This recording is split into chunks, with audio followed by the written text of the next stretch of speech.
ইতিমধ্যে মুখ্যমন্ত্ৰীৰ যি বৃহৎ ৰোড শ্ব' যোৰহাটত ইতিমধ্যে আৰম্ভ হৈছে। যোৰহাটৰ বৰুৱা চাৰিআলিৰ পৰা এই ৰোড শ্ব' ইতিমধ্যে যোৰহাটৰ যি এটিঅত পৰ্যন্ত পাইছে। মোক সতীৰ্থ দেখুৱাব যে ইয়াত লোকে লোকাৰণ্য আৰু ইতিমধ্যে যোৰহাটত মুখ্যমন্ত্ৰীৰ যি বৃহৎ ৰোড শ্ব' এই ৰোড শ্ব'ৰ কিয়দাংশ আমি আপোনালোকক দেখুৱাইছোঁ। আৰু মুখ্যমন্ত্ৰীক লগ পাবৰ কাৰণে বা তেওঁক অকণমান এচৰ চুই চাবৰ কাৰণে ৰাইজৰ মাজত আচলতে যি উৎসাহ আৰু এইদৰে পুষ্পবৃষ্টি কৰা হৈছে। আৰু মোৰ সতীৰ্থ দেখুৱাব যে উৎপলতে আচলতে কেনেধৰণৰ পৰিৱেশ যোৰহাটৰ এটি ৰোডৰ পৰা আৰম্ভ কৰি আপোনালোকে দেখিব যে আমি দেখুৱাম। মোৰ সতীৰ্থ দেখুৱাব ইতিমধ্যে উইনা বৰবৰা আমাৰ লগত আছে।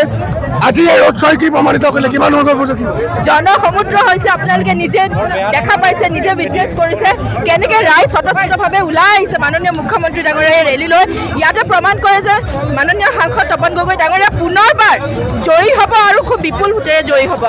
নিশ্চয়কৈ এয়া আচলতে তেওঁলোকৰ যি কাৰ্যকৰ্তা আৰু আমি ইতিমধ্যে ক'লোঁ যে যোৰহাটৰ লোকে লোকাৰণ্য আৰু আজি এই সমগ্ৰ প্ৰক্ৰিয়াটো মন্ত্ৰী পীযুষ হাজৰিকা, সাংসদ পল্লৱলোচন দাসকে আদি কৰি বিভিন্ন যি আচলতে জ্যেষ্ঠ নেতা তেওঁলোকে ইতিমধ্যে পৰ্যবেক্ষণ কৰি আছে। আৰু যোৰহাটৰ পৰিৱেশ এয়া মুখ্যমন্ত্ৰীৰ যি ৰোড শ্ব' আৰু মানুহে নাচি বাগি এইদৰে আচলতে মুখ্যমন্ত্ৰীয়ে ৰোড শ্ব'ত অংশগ্ৰহণ কৰিছে। মোৰ সতীৰ্থ দেখুৱাব যে নাচি বাগি ইয়াত হ'লে কেনেকৈ তেওঁলোকে যোগদান কৰিছে। আৰু যোৰহাটৰ পৰিৱেশ আমি দেখুৱাই আছোঁ। আৰু এইদৰে যোৰহাটত এই যি পৰিৱেশ, এই পৰিৱেশ কেৱল এনি ভাৰত 24 দৰ্শকসকল আপোনালোকে দেখি আছে। আৰু যোৰহাটত এতিয়া আচলতে সমগ্ৰ পৰিৱেশ মোদীময় বা ডক্টৰ হিমন্ত বিশ্ব শৰ্মাময় হৈ পৰিছে। আৰু যোৰহাটত এইদৰে যি ৰোড শ্ব' ইতিমধ্যে এই ৰোড শ্ব'ত অংশগ্ৰহণ কৰিছে আপোনাৰ ডক্টৰ হিমন্ত বিশ্ব শৰ্মা, তেখেতক সংগ দিছে মন্ত্ৰী অজন্তা নেওগ, যোৰহাটৰ বিধায়ক হিতেন্দ্ৰ নাথ গোস্বামীকে আদি কৰি যিসকল আচলতে জ্যেষ্ঠ সদস্য আছে, যিসকল সদস্য নেতা আছে, সেইসকলে ইতিমধ্যে যোৰহাটৰ এই ৰোড শ্ব'ত অংশগ্ৰহণ কৰিছে। আৰু এইদৰে যোৰহাটত ডক্টৰ হিমন্ত বিশ্ব শৰ্মাৰ যি ৰোড শ্ব', এই ৰোড শ্ব' আচলতে বিশাল ৰাইজৰ সহযোগিতা লাভ কৰিছে বুলি আমি ক'ব পাৰোঁ। কাৰণ পুনৰবাৰ কৈছোঁ মন্ত্ৰী পীযুষ হাজৰিকাকে আদি কৰি জ্যেষ্ঠ নেতাসকলে ইতিমধ্যে এই সমগ্ৰ ৰোড শ্ব'টো তেওঁলোকে পৰ্যবেক্ষণ কৰি আছে।